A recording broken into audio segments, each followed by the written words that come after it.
Ashama arkafune kabajamtoota hordoftoota fi daawwattoota Oromiyaa Global Media kun sagantaa oduu Oromiyaa Global Media team oduu waliin anibsaa gadaatiin dura dursuun oduu hangafoota baqattoonni Itoophiyaa fi kan Liibiyaa dabalatee godaantonni biyyoota Afrikaa garagaraa Liibiyaa jiran dararaan hamaan nurra gahaa jira jechuun torbaan tokko oliif mormii dhageessisaa jiraachuun ibsameera.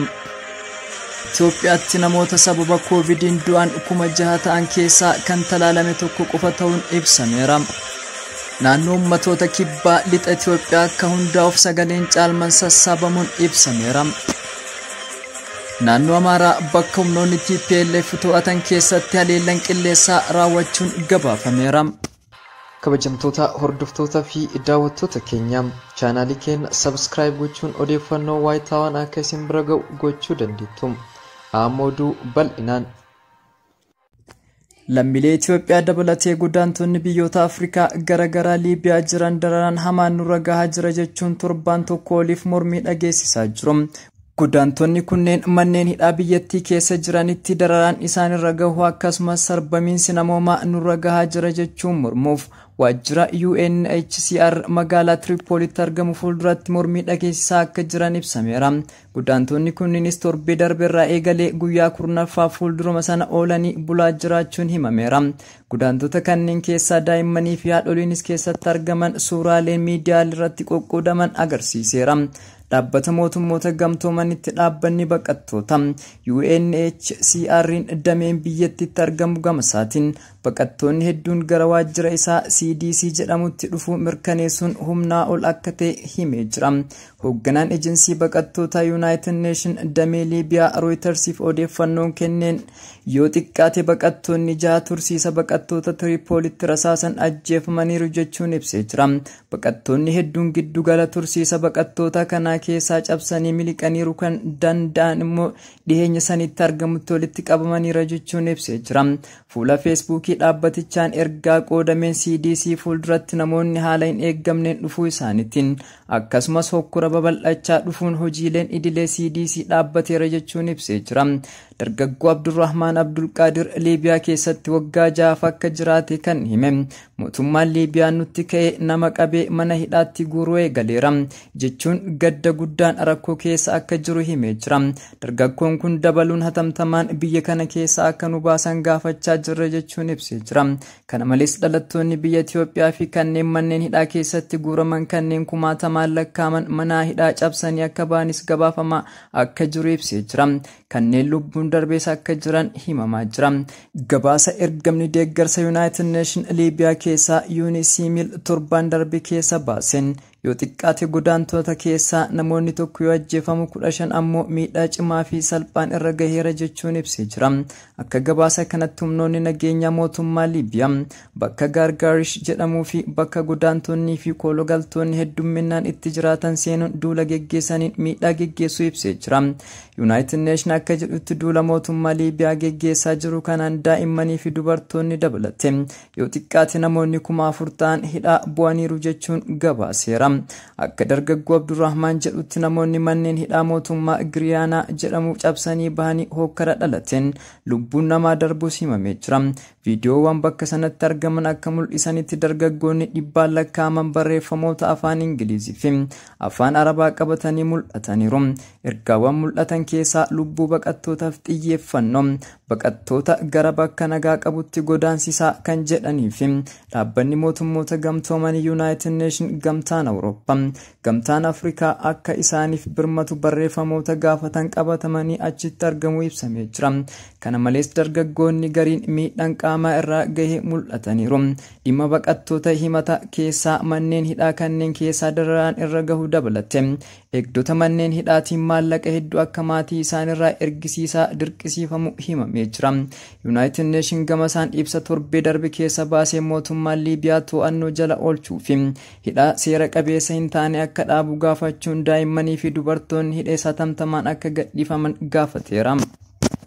Weerarri koronaa gosa deeltaa kan ittiin hammaachaa jiru Itoophiyaa keessatti lakkoofsi namoota dhibichaan du'anii saffisaan dabalaa kan jiru yoo ta'u, kanneen keessaa kan talaalamee du'e nama tokko qofa ta'uu ministeerri fayyaa ibsee jira. Ji'oota waxabajjii fi hagayya gidduutti namoota sababa dhibee kanaan lubbuun isaanii darbe keessaa namni talaallii fudhate tokko qofa akka ta'e ministeerri fayyaa ibsee jira.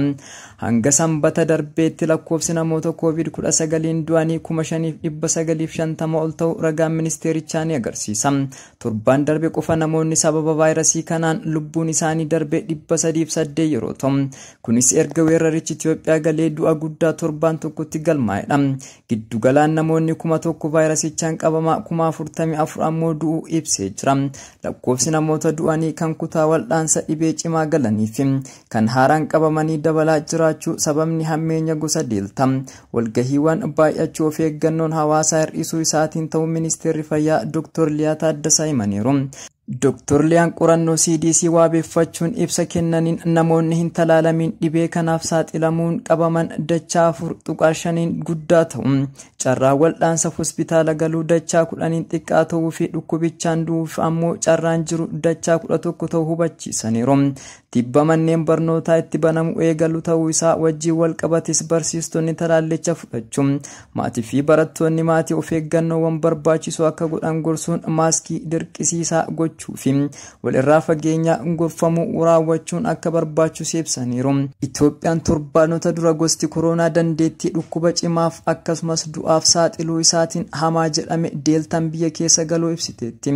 Ergasii keessumaa lakkoofsi namoota guyyaa guyyaan du'anii dabalaa jiraachuun ibsameera. Naannoo ummatoota kibbaa keessatti godinaalee 5 walitti makuun naannoo of danda'e tokko ijaaruuf riifreendamiin geggeeffameen sagaleen caalmaa hundeeffame naannoo haaraa deeggaruu argamuu boordiin filannoo Itoophiyaa beeksiseera. Akka lakkoofsa Itoophiyaa filannoo marsaa lammataa geggeeffame ture waliin naannoo ummatoota kibbaa lixa Itoophiyaa ijaaruuf riifreendamiin geggeeffame sagalee caalmaan hundeeffamu naannoo haaraa kana deeggaruu argameera. Haaluma kanaan caasaalee bulchiinsa adda addaa naannoo ummatoota kibbaa jala kan turan aanaan adad kontaa godinaalee kibba Oromoo Beenshaa Shaakoo Kafaa Daawuroo fi godina Shawaa maqaa naannoo ummatoota kibbaa lixa Itoophiyaa jedhamuun naannoo 11 ta'uun ijaaramuu fi boordiin filannoo Itoophiyaa riifreendamii kanarratti namoota sagalee kennuuf galmahan miliyoona 1.3 keessaa miliyoonni 1.2 sagalee kennuu isaanii ibsee jira. Kanaanis uummanni miliyoona 1 fi 221 fi 92 ta'u godinaaleen 5 fi aanaan addaa tokko naannoo ummatoota kibbaa jalaa bahanii naannoo of danda'e ijaaruu isaanii deeggaraniiru. Waggaa 2 dura naannoo Sidaamaa naannoo ummatoota kibbaa irraa adda bahuun naannoo of danda'e ta'e akka ijaaramu yoo ta'u, naannoo ummatoota kibbaa lixa Itoophiyaa naannoo isaa 11ffaa ta'a.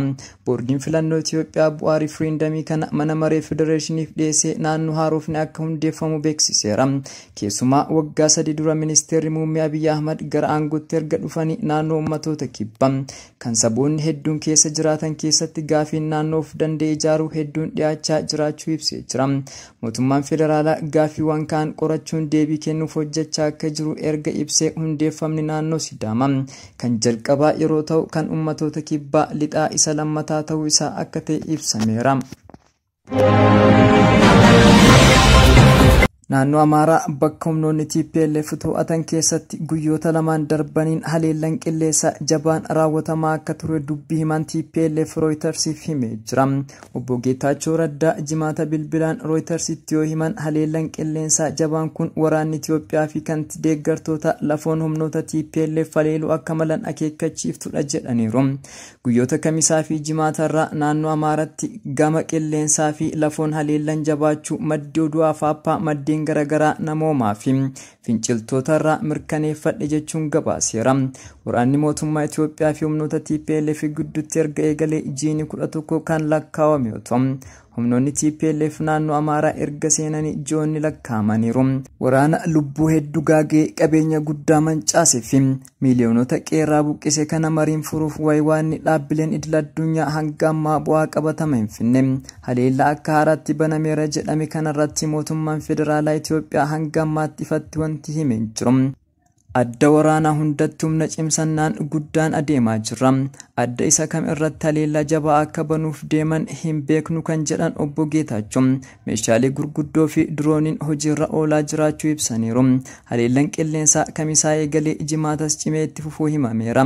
Bakki haleellaan qilleensaa kun itti raawwatamaa jiru dhiheenya magaalaa Urgeessaa fi Wagalxeenaa gara bahaatti ammoo naannoo daandii Amaaraa fi Affaar wal qunnamsiisu ta'uu eerameera. Afaappan akka gabaasetti ammoo obbo Geetaachoon haleellaa adda waraanaa hundaan nutti baname kana ofirraa qoluu ofiitiif amanamummaa qabna jedhaniiru. Reuters maddeen isaa dippiloomatii ta'an irraas naannoo Urgeessaa haleellaan qilleensaa raawwatame akka turu mirkaneeffachuu gabaaseera. Reuters bakka biroon obbo Geetaachoon eeran ilaalchisee ofiin qulqulleeffachuu akka hin dandeenye ibsee jira. Raayyaan ittisa biyya Itoophiyaa mootummaa naannoo Amaaraa fi waajjira ministeera muummee irraa dhimma kana qulqulleeffachuuf yaaliin godhame akka hin milkoofnes gabaaseera. Kamisa darbee hoogganaan kominikeeshinii naannoo Amaaraa obbo Gizaachoo Mul'una yaada tiwutarii gubbatti maxxansaniin uummata keenya sababa qaama shororkeessaa TPLF'n dararamaa jiru bilisoomsuuf Opereeshinii keessa deebii hin qabne adda waraanaa hundatti yeroo kamiitifuu sa'a kamittuu akka raawwatamu ibsee jira. Waraana sadaasa darbee galeen kaaba Itoophiyaatti namoonni miiliyoonaan lakkaa'aman harka dhiyeessitoota deeggarsa namoomaa ilaaluuf dirqamaniiru. Naannoo Tigraay keessatti beelli mudachuu akka malu Yuunaayitid Neeshin irra deddeebiin ibsaa kan ture yoo ta'u, aangoonni TPLF ammoo sababa beelaan namni du'aa jiraachuu baay'ee ta'uu himaniiru. Dhaabbileen deeggarsaa idil addunyaa dhiyeessin deeggarsa lubbuu baraaruuf oolu gara naannoo Tigraay akka hin galle danqaaleen hedduun kaa'aman akka ka'an mootummaa Itoophiyaa komachaa jiru. Mootummaan gama isaan danqaan dhiyeessii deeggarsa irraa ka'e akka hin jirree fi haala dhiyeessiin itti saffisu mijeessuu himee jira. USA fi gamtaan Awurooppaa waliigalteen dhukaasa dhaabuu raawwatame gaaga'amni namoomaa kaaba Itoophiyaa dafee hin wayyaa'u yoo ta'e qaamoleen waraanaa kana keessaa hiree qaban hundarratti qoqqobbii kaa'uuf dhaadachaa akka jiran ibsameera. Kabajamtoota hordoftoota fi daawwattoota keenyaa oduun sa'aatii kanaaf qabannee dhiyaanne kana fakkaata. Sagantaa Oromiyaa Global Media Afaan wajjin turtii gaarii.